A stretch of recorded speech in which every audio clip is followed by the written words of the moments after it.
आचार्य रजनीश का पूरा जीवन काफी रहस्यमयी रहा, इसीलिए उनको लेकर लोगों के अलग अलग विचार हैं। उनका असली नाम चंद्रमोहन जैन था, लेकिन लोगों ने उन्हें ओशो बना दिया।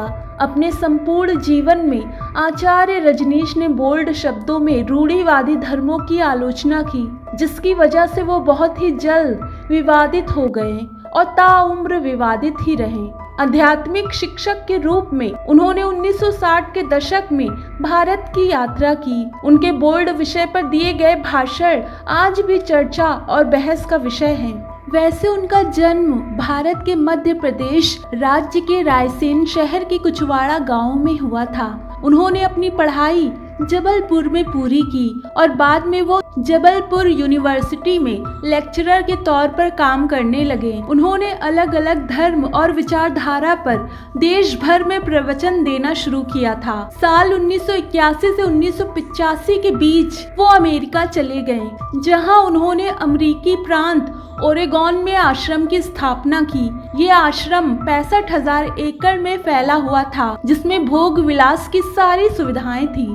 इसी कारण ही वो दुनिया की नजर में चढ़ गए। उनके आश्रम में महंगी घड़ियां, रोल्स रॉयल कारें थीं, जिनके कारण वो हमेशा चर्चा का विषय बने रहे। अमेरिका में जब उन्होंने अपना आश्रम रजिस्टर्ड कराना चाहा, तो उनका विरोध हुआ, जिसके कारण उन्हें 1985 में भारत आना पड़ा। भारत लौटने के बाद वे पुणे के कोरेगांव पार्क इलाके में स्थित अपने आश्रम में लौट आए। वे दर्शन शास्त्र के अध्यापक थे। वे काम के प्रति स्वतंत्र दृष्टिकोण के भी हिमायती थे, जिसकी वजह से उन्हें कई भारतीय और फिर विदेशी पत्रिकाओं में सेक्स गुरु के नाम से भी संबोधित किया गया। उनके पुणे के आश्रम में देशी कम विदेशी ज्यादा थे, जिसके कारण भी वो विवादों के घेरे में रहे।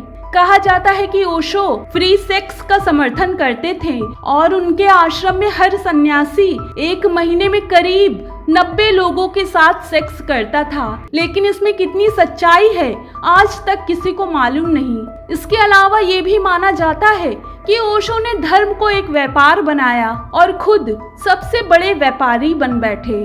उन्होंने अपने जीवन में कई पुस्तकें लिखी, जिनमें से संभोग से लेकर समाधि तक नामक पुस्तक ने उन्हें विवादों के चरम पर पहुंचाया। वे केवल अमीर लोगों के समीप रहते थे। उन्होंने पूंजीवाद को भी बढ़ावा दिया।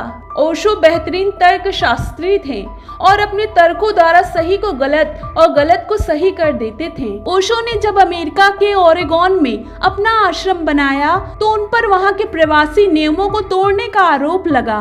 17 दिन तक जेल में भी रहना पड़ा। इसके बावजूद वो अमेरिकी सरकार की आलोचना से भी बाज नहीं आए। ओशो ने कहा कि इन बेवकूफों को मुझे वीजा देने का कोई हक नहीं। ये सब उतने ही विदेशी हैं जितना कि मैं। फर्क यही है कि ये 300 वर्ष पूर्व आए, मैं 4 वर्ष पूर्व आया, और ये लुटेरे हैं। इन्होंने $14 में न्यूयॉर्क को खरीद लिया था। मैंने तो उस बेकार पड़ी जमीन को उचित कीमत देकर खरीदा है। शशिकांत सदैव अपनी किताब ओशो की जीवन यात्रा में लिखते हैं कि अमेरिकी सरकार ने ओशो को बिना अरेस्ट वारंट के ही जेल में बंद करवा दिया। जेल में रहते हुए थेलियम नामक धीमा जहर दिया गया और रेडिएशन से गुजारा गया, जो कि उनकी मौत का कारण बना।